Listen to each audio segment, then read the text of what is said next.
December 17, 2017. The title of my lesson today is Torah Sources. I've meant to do this lesson for a while because I've been looking into who wrote the Torah. I've asked that question so many times in the past couple months, and I'm still not finding an answer to that.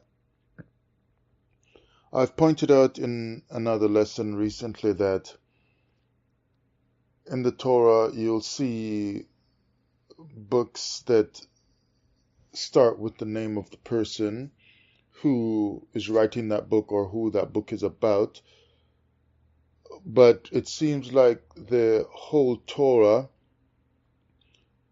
doesn't really have the name of the person who wrote it. Now, of course, Genesis begins with Elohim, telling us that he created. So, at least right there, it's at least telling you that it is about the creator who they're telling us we should call Elohim. I've told you many times that I am rereading the Bible for myself because I was stuck in the Christian religion for many years from I was a child, and I thought that was the only way to God, and I said what they taught us, all these other religions that talk about there are many paths to God and so on, or their path is right, they're all sinners or they're blind. As I think St. Paul had said, the God of this world has blinded their minds. And so I thought the teachings in the religion of Christianity was the way and the only way. I was too young at the time to understand that the Jews, as we were told they were called, where now I know nobody was called a Jew in the Bible days when it was actually being lived. But I was too young at the time to understand that if the Jews were on the way to God, on the path to God, then obviously Christianity could not have been the only way or the main way. So Psalm 119 verse 105 says, "Thy word is a lamp unto my feet and a light unto my path." So being in the Old Testament, this would have to do with, as we are taught to call them today, the Jews, but upon more examination you understand that they were the Hebrews. So if these Hebrews were getting a lamp, which is the word or the teachings of the Creator, to light their path, and it was guiding their feet, then they were walking a path given by the Creator, and he was lighting their way. So if they were on a path, that path would be a path that leads them to the Creator. But I was not sure of that. I did not know to think that, even though I knew of this verse when I was in the Christian church and I was a small boy, even until I became an adult. I just didn't put it together that the Hebrews would then have been traveling a path to the Creator. And we've never seen him. We don't know exactly where he lives, but sometimes it seems that he lives in heaven. Other times it seems he's on earth.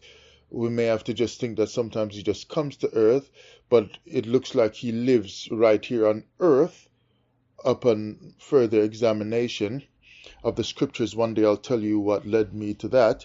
But the Torah does give different locations for the Creator, but I kind of think that he actually lives on earth, even though, he would be seen as being everywhere when you consider other things in the scriptures, and nothing is hid from his face and so on. So if you're seeing everything all the time, everywhere, then you must be everywhere to see and to know that. So he seems to have a far-reaching power and a far-reaching knowledge, and words like omniscient and omnipresent come to mind. But it seems to me that he really lives on earth, and if you are getting a path as the Hebrews did, then if you're walking that path, you are not walking in heaven like the New Testament says, but you are walking on earth. So the path that leads to the Creator is a path that is on earth that's leading you to Him while He is on earth. So if you find Him, you are going to find Him on earth. So it seems that He actually lives on earth. Now, let's look up this other verse right here. And I'm serious about this stuff I'm saying here. In Genesis 3, verse 8, and they heard the voice of the Creator. So it seems like the Creator was dealing with Adam at first. But eventually now, while he doesn't talk to the woman until after she does something wrong, she eventually begins to hear his voice directly as well, where Adam was the one who the text is saying heard directly from the Creator, and Eve would have then heard from Adam about the Creator as he taught her, shared these things with her. But notice that after she transgressed, so that means that after she sinned, then her ears were opened and she could hear, because it says not only Adam, but they heard the voice of the Creator walking in the garden in the cool of the day. So there again, it seems like the first time I'm seeing the Creator in Genesis, when you read from Genesis 1, 2, and now 3, is that in terms of movement, he is actually walking on earth, because it says he was walking in the garden. Now, I know you'll tell me that's some fancy kind of saying, and you'll talk about your allegories and esoteric stuff and whatever. It says here to me that he was walking in the garden in the cool of the day. So it's as if he was on the ground, he made a garden and so on, blah, blah, blah. It's funny that some woman was, putting me down for one of my videos. I don't remember which one now, but about Adam and the Garden of Eden, as I've been questioning that for a while. And was basically saying that, to put it in my own words, I think I know too much. Yet, she's telling me to leave the stuff to this kind of stuff to the experts, because I was questioning how could the Torah say this particular thing. I don't remember exactly what it was that I was saying, but something just seemed strange to me with the Garden of Eden story, and I said, how could the Torah say this? I wasn't saying that the Torah did not mean what it was saying, or that the Torah is lying, but it seemed odd to me, so I was questioning the Torah having said that. And it was probably something to do with, sometimes when you read certain things, especially in the creation story, you kind of wonder, it might have even been about the serpent, because, like I said, I can't remember, but, I did question stuff like that as well, about the serpent coming in and the serpent talking, stuff like that. So whatever it was, she's putting me down saying, leave this stuff to the experts, like basically I don't know what I'm saying, because she's kind of probably accusing me of saying that the Torah is lying or something like that. But you see, instead of offering something more helpful, she thought it better to try to put me down. She's not correcting me in any constructive way. So after saying that, she left me worse off. I made a video questioning stuff about the Garden of Eden that I found strange. No one could answer me all my life. And in the Christian church, when I was a child, they don't really get into the deep things of the Torah. So I grew up with a lot of questions. I finally decided, okay, well, I'm studying Torah now, so I want to ask some questions. Sometimes people do answer me stuff. Sometimes people send private information, and I'm thankful. So, those are helpful. and whatever little bit I've learned, I share it as well, obviously. Um, but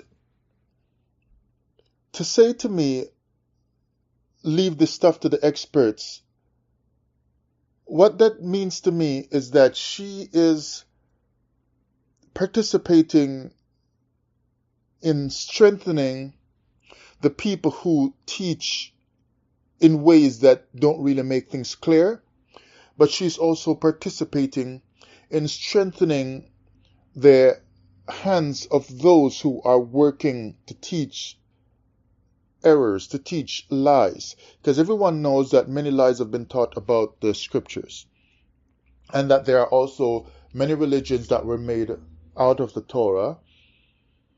And, then you got those who say that the Torah itself is a lie.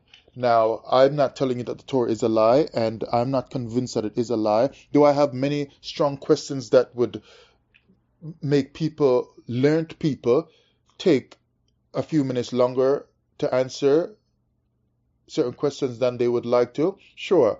But that does not mean that I'm saying the Torah is a lie.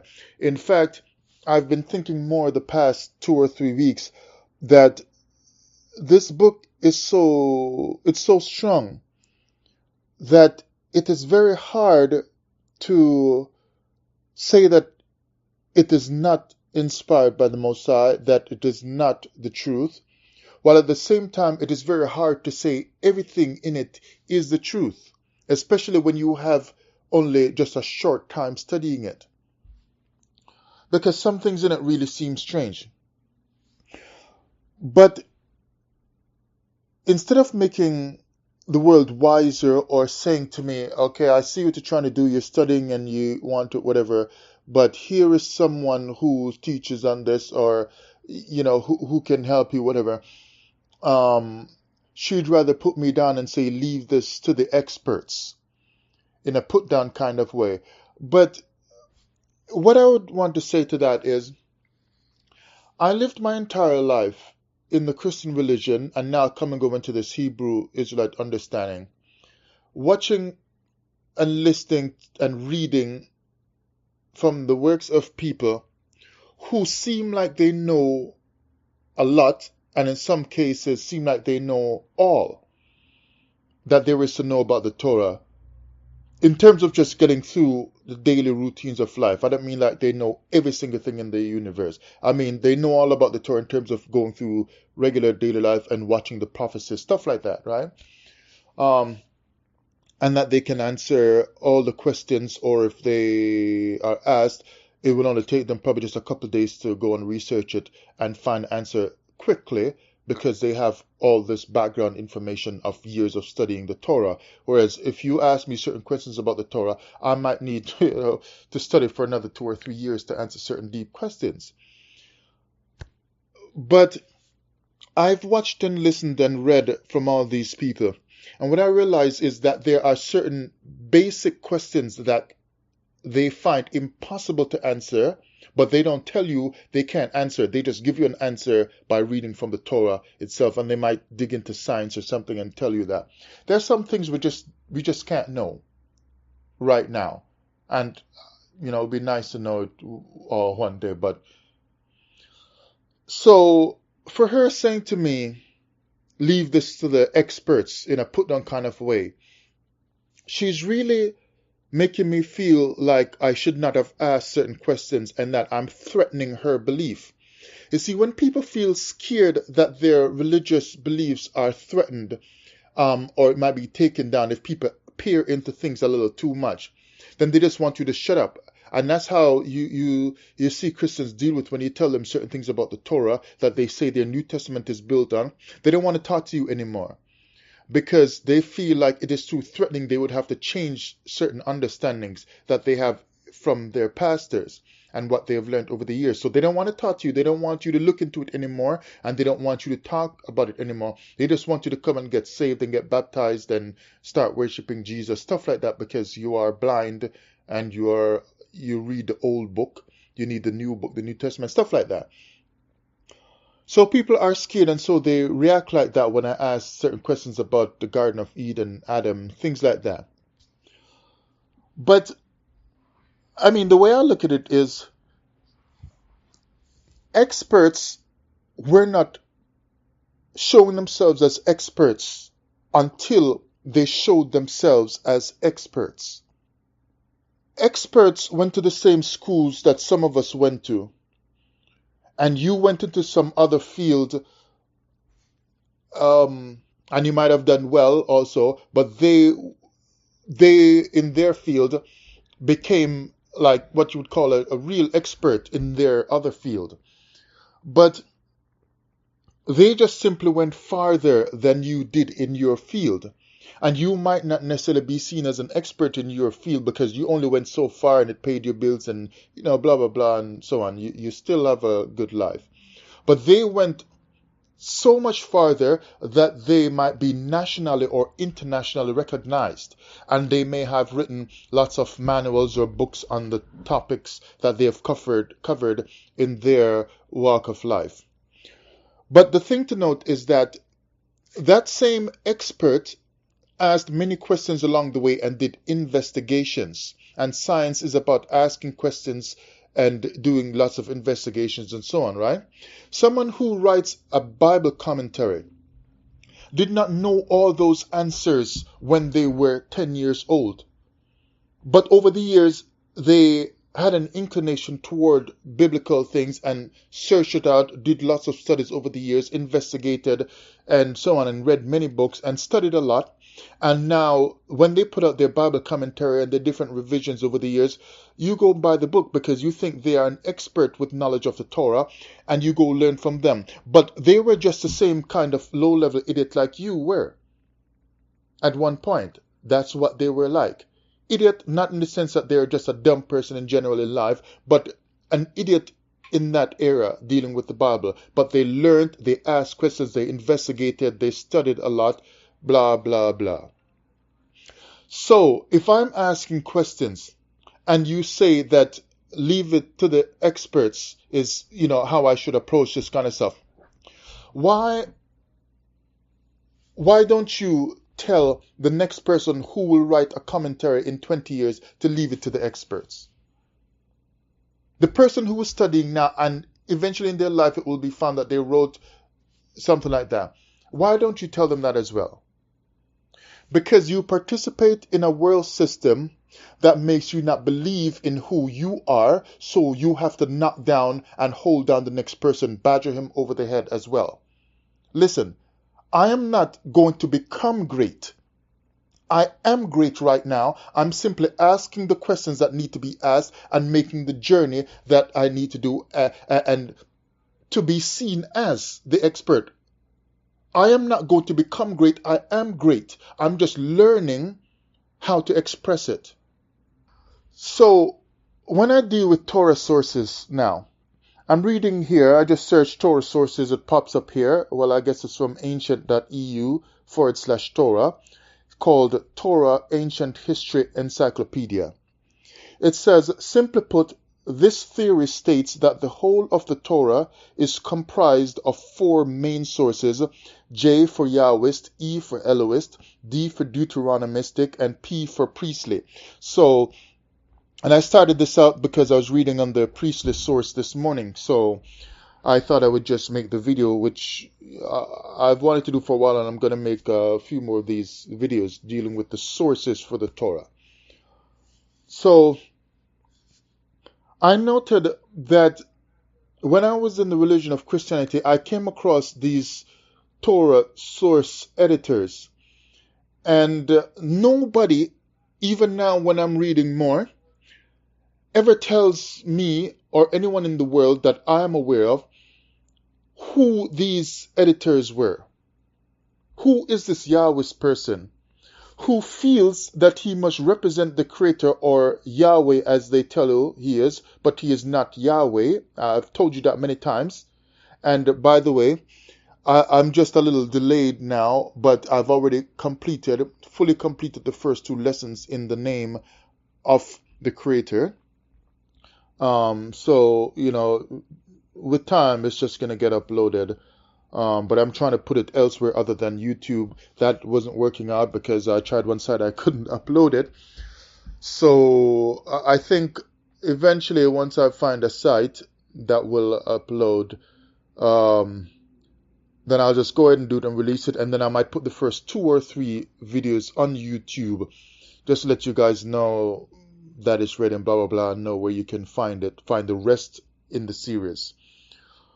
But this J or Yahwist editor does not identify himself or his genealogy, his links to whoever he is from, just like the E and the P and the D editors. They don't tell who they're from, when they really exactly lived, like a date of birth, and who their parents were, and who their children were, and so on, which tribes they were from, things like that. They don't tell you any of that stuff. So these editors who give us the present Torah want you to be sure of what is written, but you are not sure of who these people are, even though they themselves have edited a Torah that pretends to show us that there must be certainty about the people in the Bible, and they show that certainty by spelling out lineages in the Bible or in the Torah. And these lineages, genealogies, are written in a way where they must be very clear, and you must be sure that these people are connected according to these genealogies. But they themselves don't give any kind of introduction for themselves to let you know exactly who is editing this Torah. And you tell me I should not question this book? You give me a book and tell me this is your greatness, this is your future, this is your blessing, this is the source of your blessing, this is how you find the God who's going to give you your blessing, and so on. And this is about the God or the creator who made you. And we're not sure who actually wrote the book. Now, do I throw out the book just because I got these questions? No. I told you I'm on an odyssey. I'm investigating stuff. But it has to be noted, no one is answering this question to me as yet. Who was this damn Yahwist who felt he really had strong audacity to name himself Yahwist just because he is speaking for Yahweh? Yet they tell us that Moses said, I am that I am, and you are not allowed, you are forbidden to say the name of the Creator. Yet he names himself after the Creator and says he is Yahwist. And on another day he will tell you cannot say the name of God. And this is the editor that you trust to speak for Yahweh, this Yahwist? I'm just trying to wake up people, ask some more questions. Maybe if more of us across the earth who read this Torah are asking the stronger questions, maybe we will get some more answers. Now look at Isaiah 43 verse 7. Everyone that is called by my name, for I have created him for my glory, I have formed him, yea, I have made him. So what we can see is that the family of Israel, or the family of God, as you might hear sometimes, or Israel, is named after the Creator. So how can you, and this is the point I'm going to be raising in the name series, because how can you not say God's name if you have his name and you are Israel? If Israel is named after the Most High, then not only does Israel have their name that is unique from the name of any other family on earth, but that same name that is unique is the name of the Creator. So let's imagine now that his name is Yahweh, as this Yahwist editor wants us to think. Then what it is saying is that both Yahweh, the Creator, and the nation of Israel have the same name. Now I'm going to tear this up in the name series and tell you something you never heard in your life explained before. But Israel has the same name. So whatever name it is, Israel has it. So if the name of God is Israel, then shouldn't Israel's name be? If they both have the same name, both the Creator and Israel, that means that you You cannot do without saying the Creator's name, because you both share the same name. Look at Jeremiah 31 verse 34, because we don't know who these Torah source editors are. We can't trace them to their family and so on,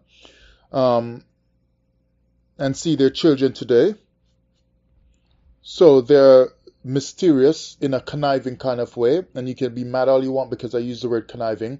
Something is wrong with these people. People who don't even go to church and who don't believe in the Torah quite the way that some of us do are complaining about these editors because they find something strange. And they've written many books complaining. And you're telling me this is fine, just accept it as faith?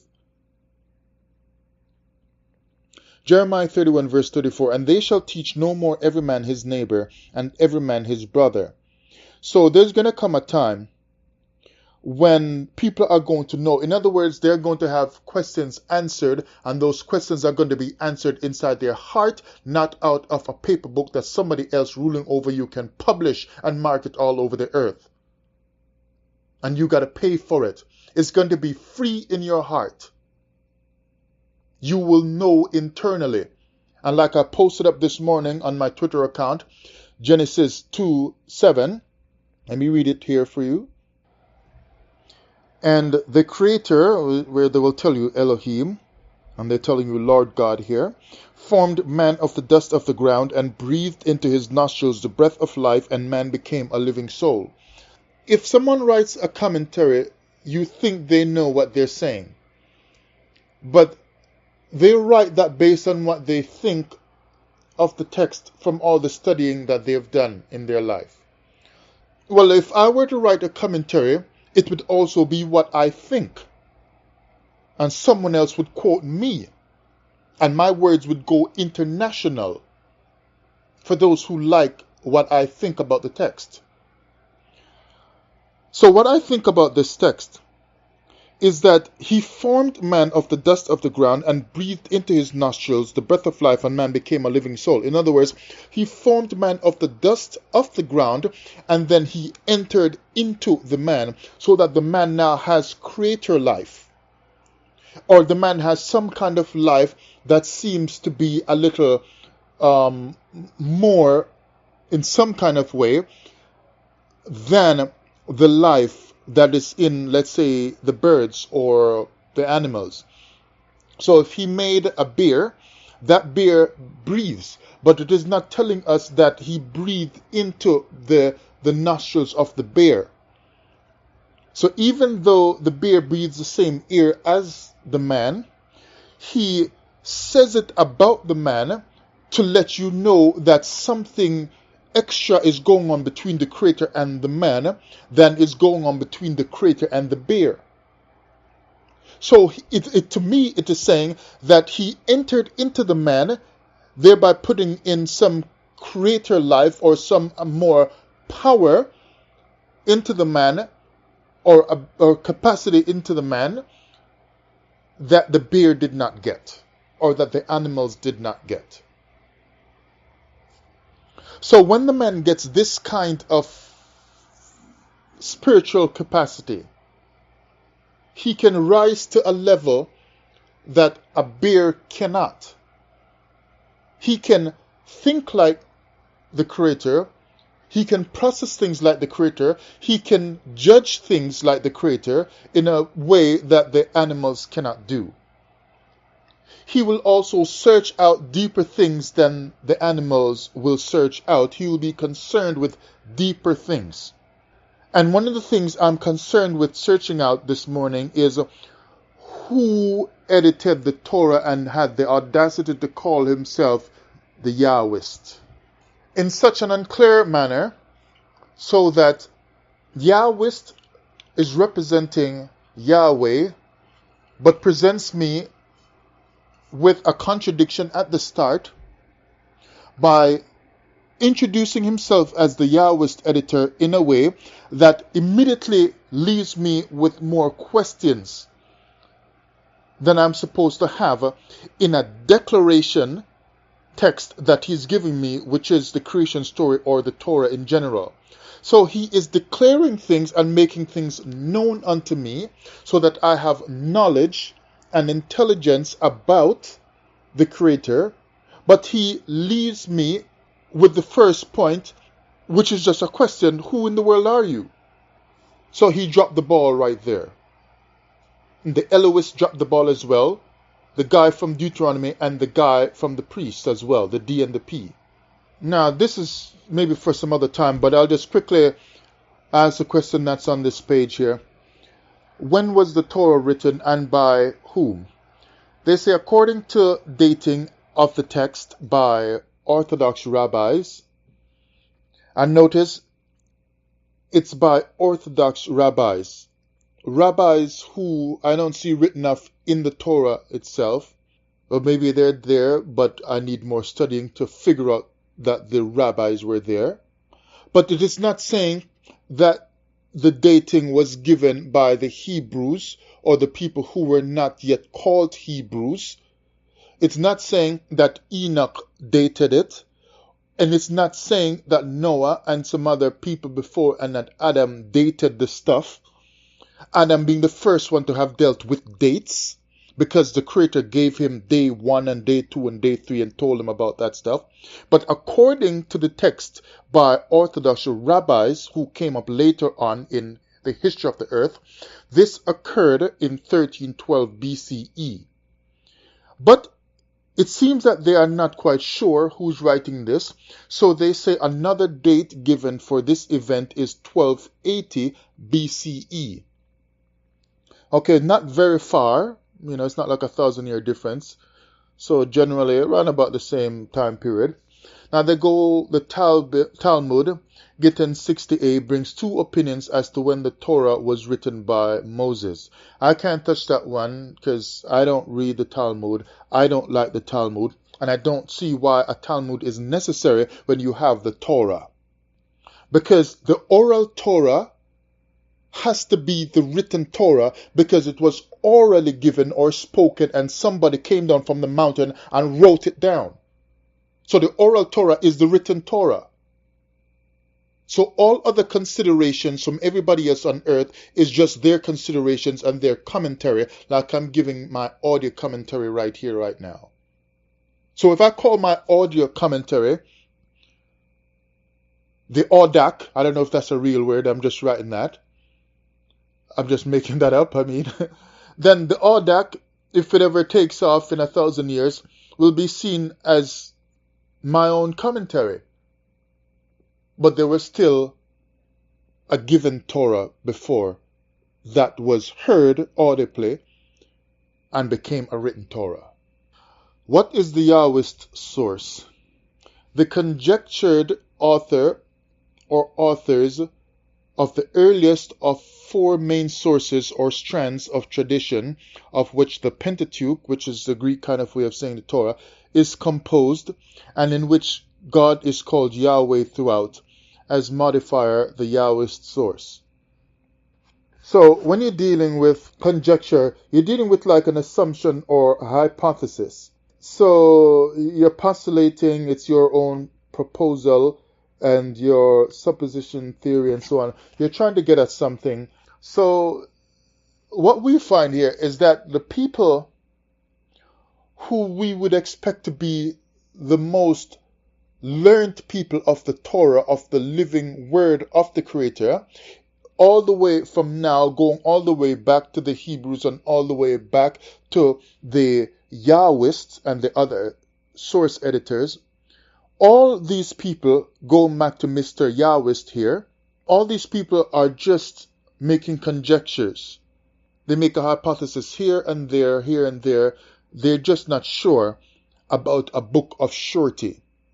You must live your life based on the sure word of the Torah, but we are not sure how to speak about it. We're not sure who wrote it. We're not sure who was the editor. We are not sure who said this and so on. And we're not sure when it was actually written.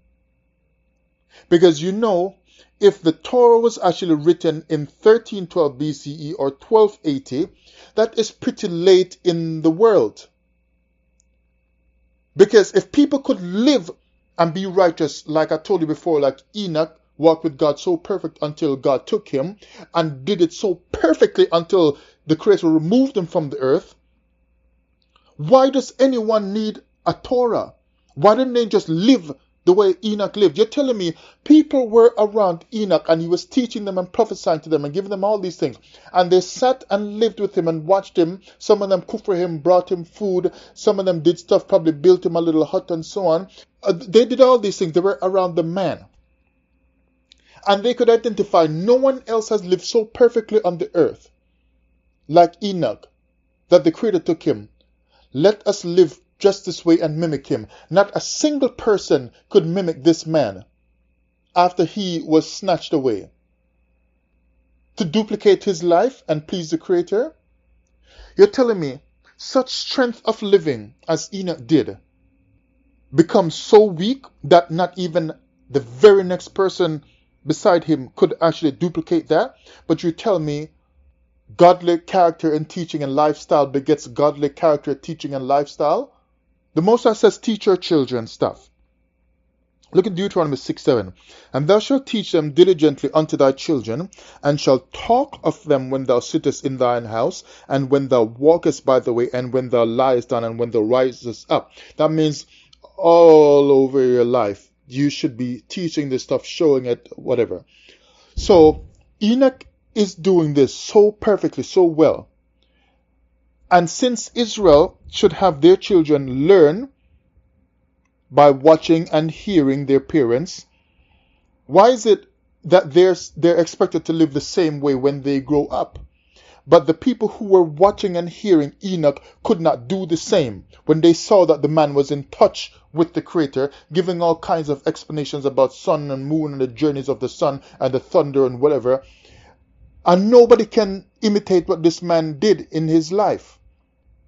You are the only man to have made such contact with the Creator.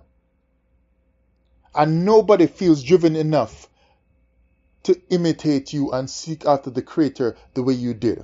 If they saw you bowing and kneeling 5 times a day or 10 times a day, they don't duplicate that as well and say, maybe the way to the Creator is to bow down 10 times a day as well, so let me do it because Enoch did it work for him. They don't do that. If he cooked by turning his frying pan upside down because it cooks the food better to make you more healthy, they don't turn their frying pan upside down to do the same thing because Enoch did that, so the rest of you are wrong when you're using the frying pan the right way, the regular way. So his strength then seems weak in that it served him with all kinds of righteousness and let the Creator snatch him away, but it is not strong enough to flow over onto anybody else that saw him live and teach that way. A strange story, the life of Enoch. So now, look from Wikipedia, Yahwist, that's the title of the article.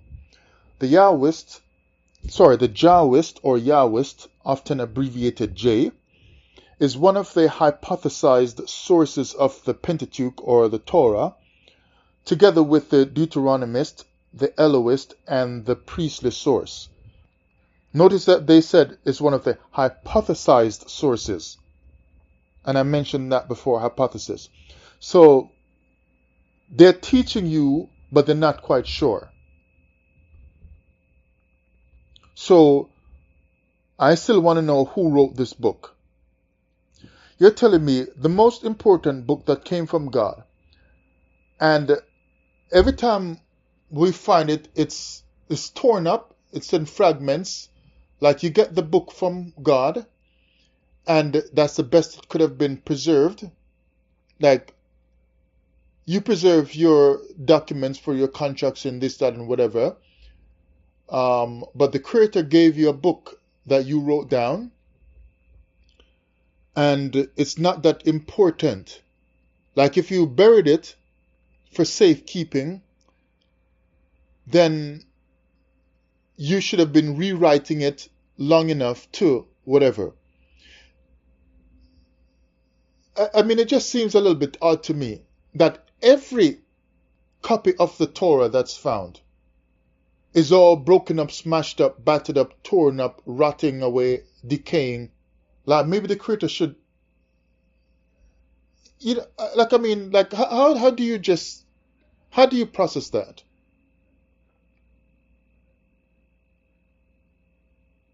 You wouldn't hand in your paper to your teacher all marked up and the dog drooling over it and your gravy because you were eating when you're doing it and crushed up and stuff like that. You present it neat.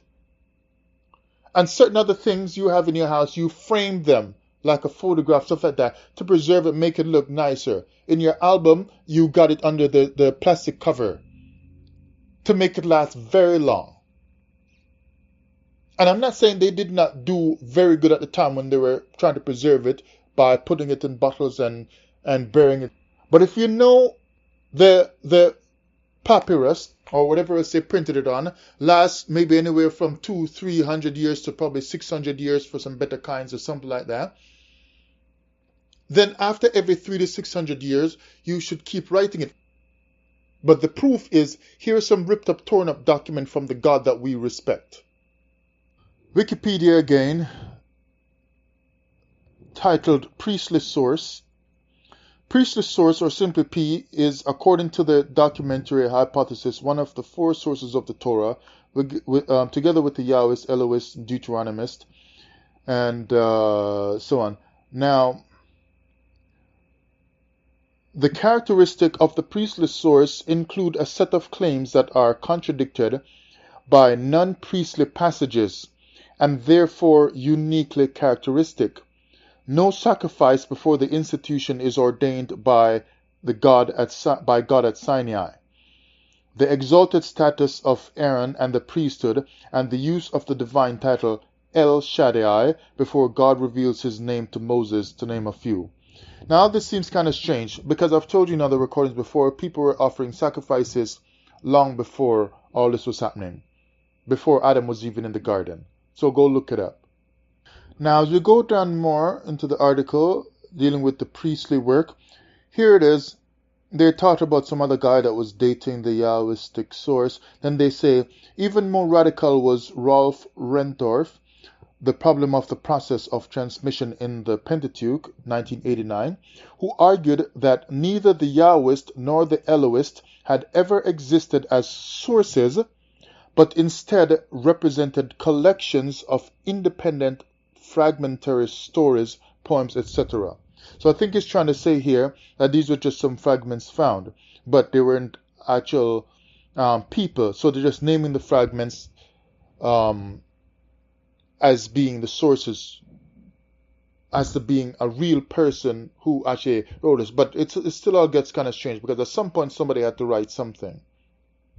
So I'm just trying to drive at who really wrote the Torah and who edited it. Now, could it be that these four strange editors edited the work to interfere with the original Torah?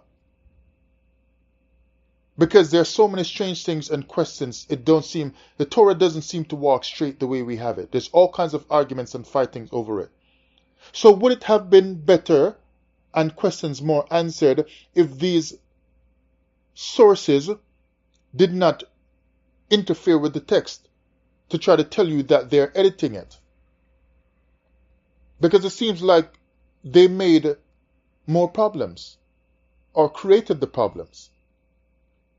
If somebody is editing this and he's got three other friends with him, the D, the J, and the P, helping Yahweh, for example, and they don't leave in a way that you can find them, all that says to me is that y'all sat down and edited something and we can't find the real source of it.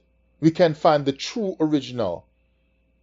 All we ever hear of is this and the other three editors. Where is the original that you edited? Let us see that one. Because if you are just giving what you edited, we have no way to verify that you edited the stuff correctly, the original. There's no way we can prove that. So you can tell us anything to get us to believe anything you want because God said so. You see the reason why I'm making a video like this? Because you're expecting me to just believe everything just the way it is written. I shouldn't ask any questions, just shut up and believe in God. Because the Yahwist spoke for him. But you shouldn't say his name, because his name should not be pronounced. But you pronounce his name in your own and call yourself the Yahwist. And it's funny now, if you look here, also in Jeremiah, we know it already, chapter 8, verse 8. How do you say we are wise and the law of the Most High is with us? Lo, certainly in vain made he it. The pen of the scribes is in vain. So you get four strange editors who cannot be traced in any way to any real person on earth, and they're editing the book that itself says that the creator is complaining that editors or scribes are doing something strange with the book that he doesn't like. He doesn't like what they're doing. So scribes change stuff in vain to give us wrong books. And four editors edited a wrong book to make it correct. That means that if they edited it correctly, they had the proper source to bring it back to what it was like. But they never presented the source. It could also mean that these four editors, JDEP, edited the book and saw that it said that the scribes messed up the book, and they still went ahead and edited a messy book and presented it to you as the truth. And we glorify them instead of more of us making videos to curse them. Why edit a book that has problems in it, lies in it? At least give us your additions, but present the original at the same time. Okay, look at this book here. The Pentateuch, a commentary on Genesis, Exodus, Leviticus, Numbers, Deuteronomy. A complete Bible commentary for the general reader. And this is by John H. Marks, John Gray, Jacob Milgram, and a couple other people. Edited by Charles M. Lehman.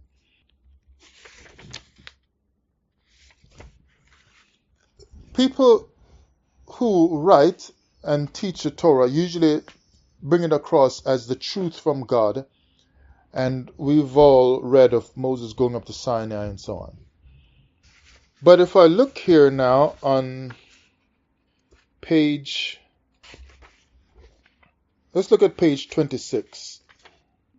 At the start, the parts of the table, they're talking about the table of nations.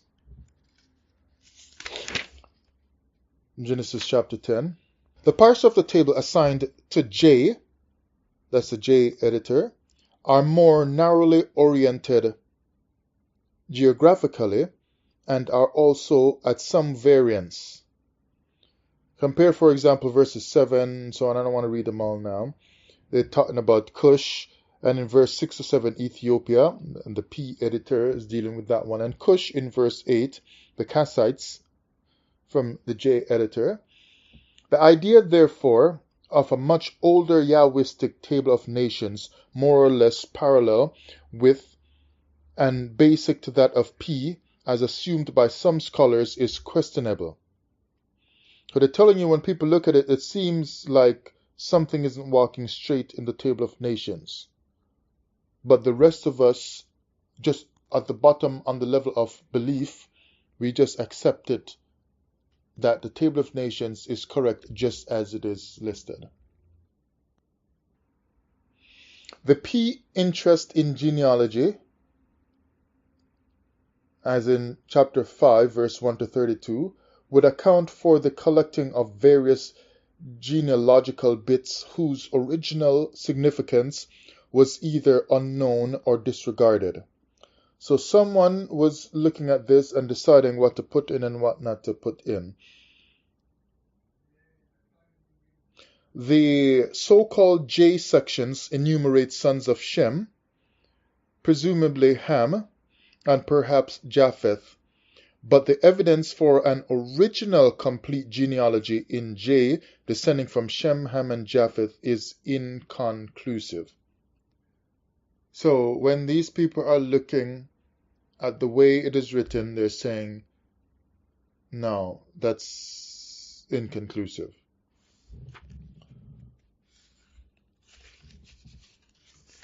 Let me run over to page 28. So look at the questions that people who study the Torah deeply are having. That Nahor appears as both father and son of Terah indicates that more than one tradition of this genealogy came down to P.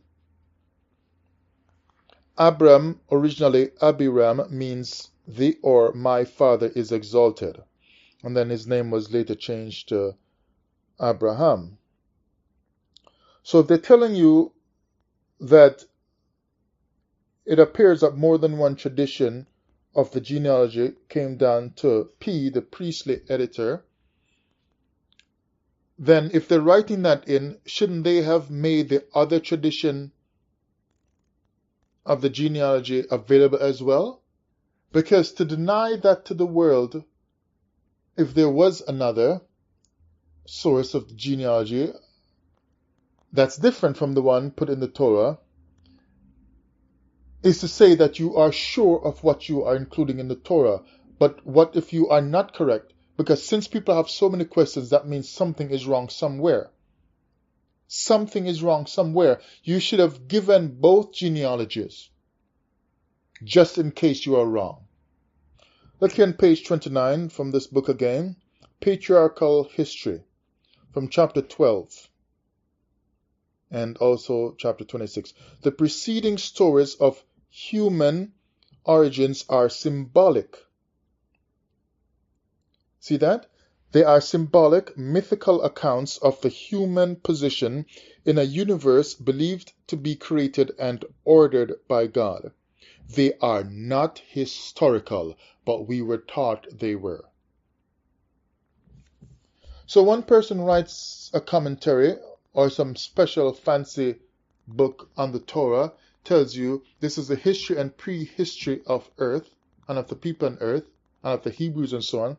Another one looks at it and he says, listen, this is just all symbolic, mythical.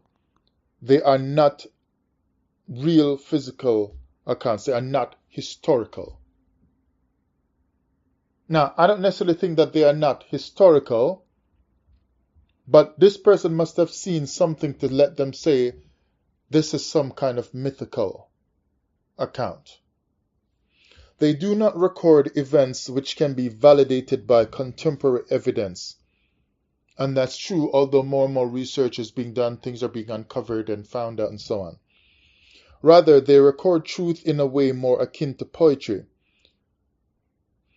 And then I watched a video, well, I got the video here, I don't remember what it's called, but you get some real Hebrew scholars who are saying, unlike this person who's saying this isn't history, it's just, like poetry, and then you get this other Hebrew scholar that's doing the interview and telling the person doing the interview that no, the Torah here and the creation account is written not as poetry like some of the other Eastern writings from other nations and other religions, but the Torah, unlike their poetry, is written as history in the style and form of its writing.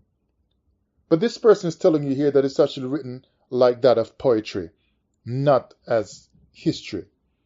And who can verify it if it is history? They provide the background which the Hebrews created as the setting for their conceptions of themselves as human beings and of the history of God's relationship to them.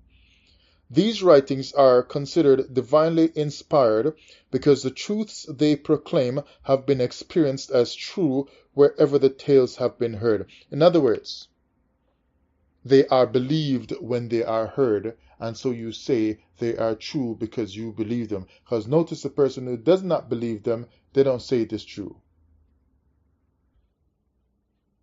People that the Most High is dealing with, they are seen to be living in a set-apart way before a law was at Sinai. Even though more details of the law might have been given later on, they were living in a set-apart way. They had their own kind of culture, obviously. You're dealing with Shem, Noah, going all the way back to Adam. They have this certain kind of way to live that in one way would make them not seem like someone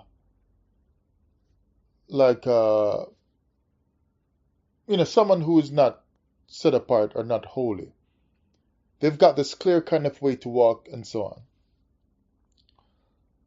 So they have a framework of, how to function, how to live, and it makes them different from some of the other people in the scriptures. It's like they stand out, and the God of the scriptures is always protecting them, directing them, and so on. And they seem to be pleasing him all the time, or for the most part. But as soon as the law gets dropped, that's when all hell breaks loose. So they had no law like at Sinai, no massive framework of 613 laws. But as soon as the law gets dropped like that, and you're dealing with this whole nation of people, nobody can live with it properly. It could just be that it's because it's now a lot of people, it's a full-bodied nation. But really, when Abraham had 200 or 300 people with him and so on, how come those 200 or 300 people did not start living in some really transgressing kind of ways? It's still a few hundred. So you're telling me he has a few hundred people with him, traveling and settling down here, there, and moving around, and hundreds of people with the man can live right. Nobody is ticking off the Creator. Well, Abraham, he's not walking around scolding them and talking to them about their transgressions and so on. They can just be perfect enough to get through the text in his life. But when you get these same hundreds or now millions of people getting a law that's given officially from a mountain, all of a sudden hundreds or thousands or millions of people can no longer do it. Looks to me like the law should have been dropped in maybe somebody else's time, like in Enoch's time or in Abraham's time. If you see Noah keeping this whole group of people, they're doing it right. Why not give the law at that time instead of in the time of Moses, when they were filled up with the abominations of Egypt in their mind and the Canaanites? And why not give it in the time of Enoch, when Enoch was teaching? Wouldn't you take your best, if you're trying to get like an international company started, and you've got all these other international giants in the same industry, you're going to hire the best kind of people for every position at the top to make sure your company makes its mark internationally and can survive to not lose your money that you're investing in it, your capital. So the Creator has, at that point, the only man on earth, and the only one he will know, who will be perfect like that, more so than even Moses and David. Enoch never slept with nobody's wife and stuff like that. He wasn't walking around killing people, drawing blood and all that.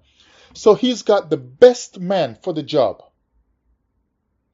And he does not give 613 laws at that time from a mountain to Enoch, to let the man who people had much respect for roll out the law so that everybody would know they would definitely follow him. He is a shining example of me and of what I want.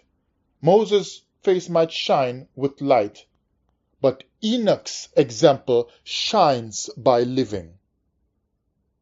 And he does not get chosen to roll out the law, the instructions of the Creator. Wouldn't you roll it out with your best?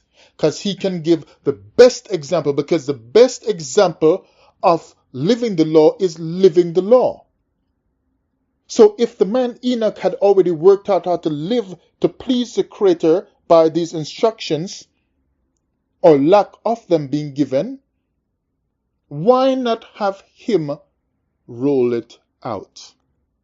You see now my questioning of the Torah. I must ask. I must search. I must investigate. Why was Enoch able to do this before a Torah, and when the Torah comes, people are worshipping Molech and all kinds of other Canaanite gods? Up until today, people are still doing all kinds of wickedness on the earth. And the man who did it before the Torah gets removed from the earth, so that there is no more living example on the earth to beget others like him. I'm through right here.